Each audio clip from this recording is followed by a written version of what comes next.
I founded Firefly in '99 with Eric Roulette. We met each other via Impressions games where we produced the Caesar series and Lords of the Realm. Christ knows what we were thinking when we set up Firefly Studios. We thought we could make some like amazing strategy games. Actually, to be fair, we did. Stronghold was a big success. There's Eric. He's worried.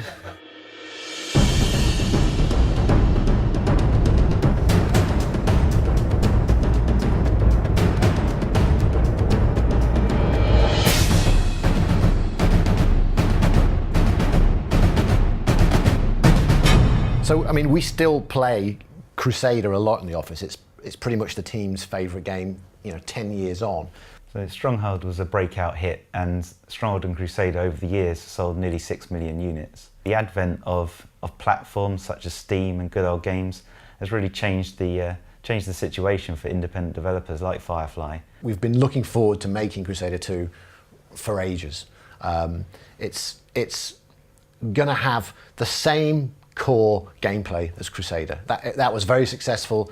Why mess with a successful formula? So all about skirmish play, all about ease of building walls and knocking walls down, raising troops, fast paced. Of course, it's going to be different. So there'll be new units in there, which we'll talk about over the coming weeks and months. For example, the slave driver, cruel, big, fat guy who kind of pushes the slaves on. The engine will allow us to do new gameplay effects in the game. So like, for example, the sandstorm, which will affect the game as well as look cool. It's a very fast-paced and brutal game, but that's what makes it fun.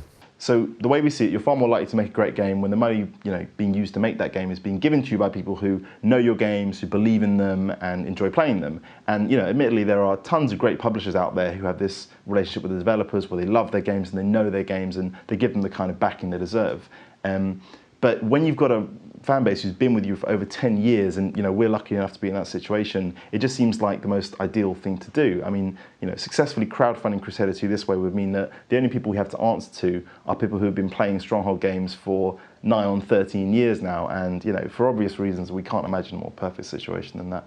Not a day goes past without Simon coming into the office in the morning talking about diseased animals. We're always known for hurling diseased animals around, and I guess we'll have a poll on what the ones should be in the desert. My favourite, I think, is going to be hyenas. We spend a lot of time researching the medieval period and certainly the medieval period in the Middle East.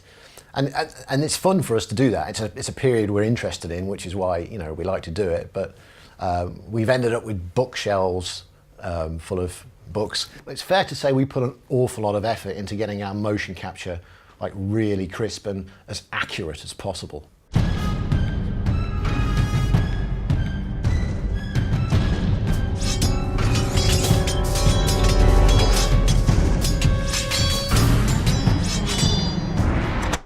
A lot of people say that I do all the voice acting, and that's very kind of them. Bring me the Lord's head on a rusty plate! But no, we use a range of actors, professional actors, and for us it's about getting the atmosphere that kind of puts you in that kind of medieval Crusader world. We are obviously putting a lot of money into Stronghold Crusader 2, but what we're asking is that the fans can donate some money just to push us over the line and give us that time needed to make a great game. And we're confident that with our money and the fans' donations, we can make the one that we all want to see. So we considered other options in terms of funding, but with so many established developers beginning to use Kickstarter, Indiegogo, and obviously now Gambitious, crowdfunding for obvious reasons seemed like the ideal route to take. It's our first option, and preference. So that's the reason why we chose it. We want to connect with the fans. We want to answer directly to them, and we generally want to create the game in an environment where the only people we answer to are people that love our games and believe and understand them. This time around with Crusader, because we're doing it ourselves, I think we really want to involve the community in the whole process. So, you can pledge, and if you pledge at a certain level, then you get access to the beta, the closed beta, which will allow us to kind of really get the polish and get the feedback on the game. And we're going to be putting a lot of effort into that. At the moment, effectively, us and the fans are the publisher of this game, and we're making the game together, and hopefully it's the game I think that everyone really wants it to be, and the game that it should be. It's a game that the fans have been asking us to make for a long, long time, so there's plenty of ideas out there, and we want to make sure those ideas are heard. But it's got to be right. You know, we're going to release it when it's ready.